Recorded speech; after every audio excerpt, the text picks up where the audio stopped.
Hello, it's Salon Talk with Regina Miller. How y'all doing? Okay, well, today I wanted to talk about not having conversation, communication with your customer that's in your chair.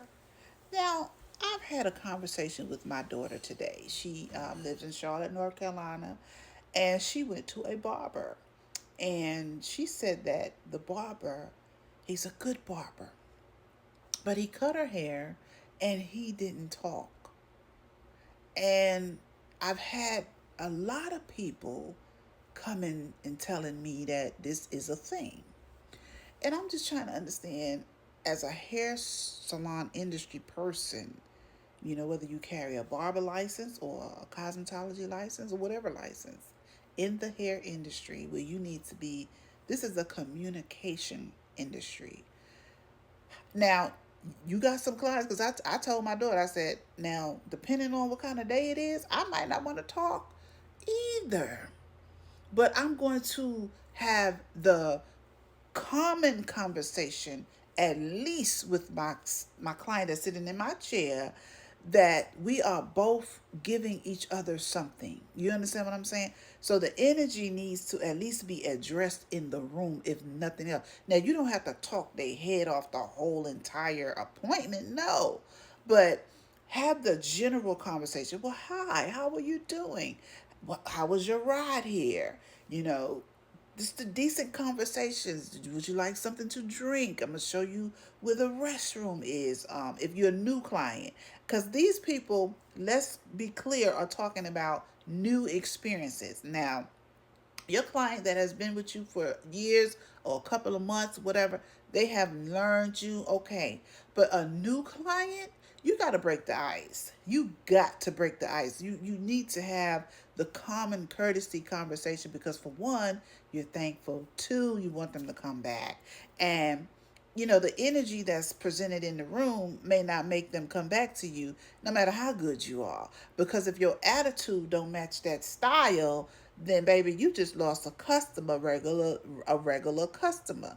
And these are things that you need to think about, because I know I'm pouring a lot into y'all right now real quick, but I'm just saying the point of this video is you need to talk to your people that sit in your chair at least 5 minutes out of the what, 35, 45, maybe 2 hours. Can you give them 5 minutes of a conversation? It doesn't have to be 5 minutes all right at once, but break the 5 minutes into a minute, down the line, in and out. But say something. Oh, do you have children? You know, uh, something. What is your occupation? What do you do for a living? Like anything to break the ice to, but it needs to be a relatable conversation, a conversation that someone wants to have. And again, this is where I go back to telling you all, leave your personal business at home. Stop bringing your personal lives to work, because it distracts you from making money and being successful. Now, I'm going to tell y'all a little story about me. I've had marriage in my life, and all days are not good days, right?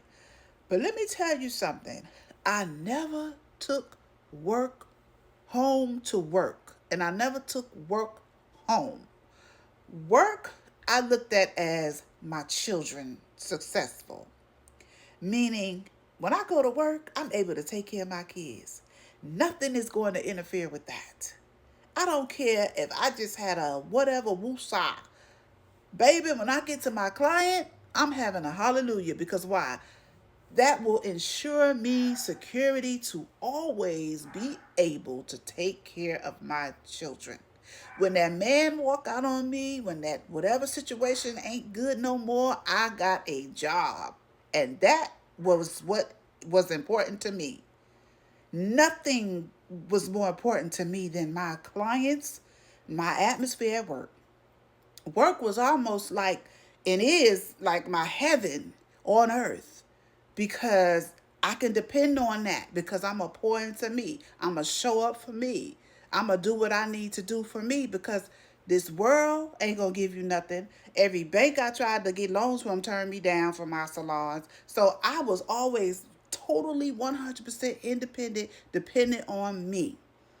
So when you got people trying to steal your joy, break it down, tear you apart, baby, I didn't let none of that come into what I had going on at work.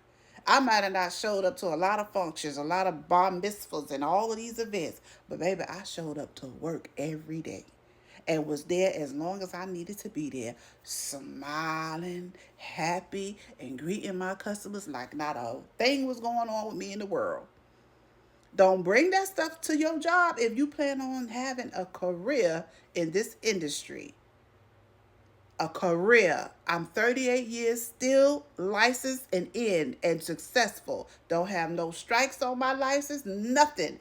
My salons were always upgraded, up standards, A.